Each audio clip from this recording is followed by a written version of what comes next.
Près de 3 semaines après le début de l'affaire Pierre Palmade, l'intérêt ne retombe pas autour de ce terrible fait divers.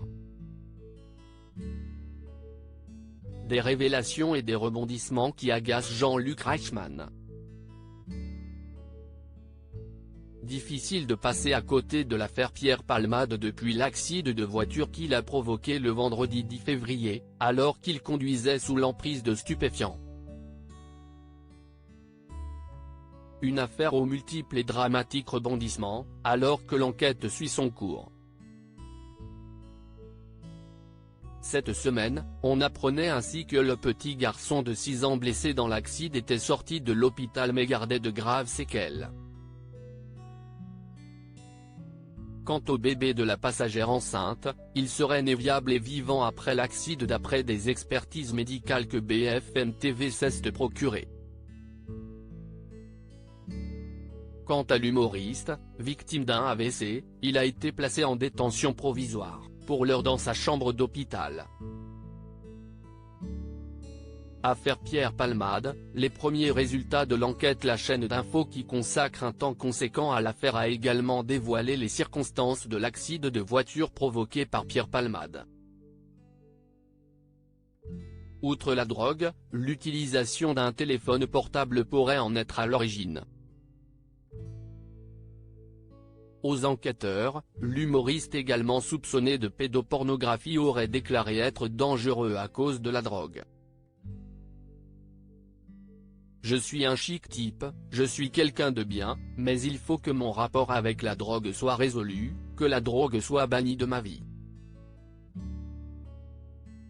Affaire Pierre Palmade, 20 000 articles générés en 10 jours. Un fait divers tragique qui a généré près de 20 000 articles en seulement 10 jours. Alors engouement du public ou simple emballement médiatique? Sans doute un peu des deux. Toujours est-il que cette affaire a même poussé la classe politique à se positionner. Comme le ministre de l'Intérieur Gérald Darmanin qui a ainsi proposé de renforcer le dispositif de sanctions pour lutter contre la drogue et l'alcool au volant. Du côté des chaînes d'infos en continu, les spécialistes santé, police et justice se relayent avec des invités plus incongrus comme Patrick Balkany, l'homme d'affaires Pierre Botton ou encore Christophe Rocancourt, 3 anciens célèbres détenus venus juger la mise en détention de Pierre Palmade. Affaire Pierre Palmade, le ras-le-bol de Jean-Luc Reichmann. Un trop-plein médiatique pour certains qui, sans défendre Pierre Palmade, appellent à la retenue. Comme le comédien Gilles Alma qui dénonce un lynchage médiatique, Charles Consigny pour qui l'humoriste est victime de sa notoriété ou bien Philippe Etchebest qui estime que si quelqu'un d'autre l'avait fait, on n'en aurait pas autant parlé. Enfin, sur Twitter ce mercredi 1er mars, l'animateur des 12 coups de midi Jean-Luc Reichmann a osé un jeu de mots pour traduire sa pensée: une journée sans parler de Palmade, ça ferait pas de mal. Pic.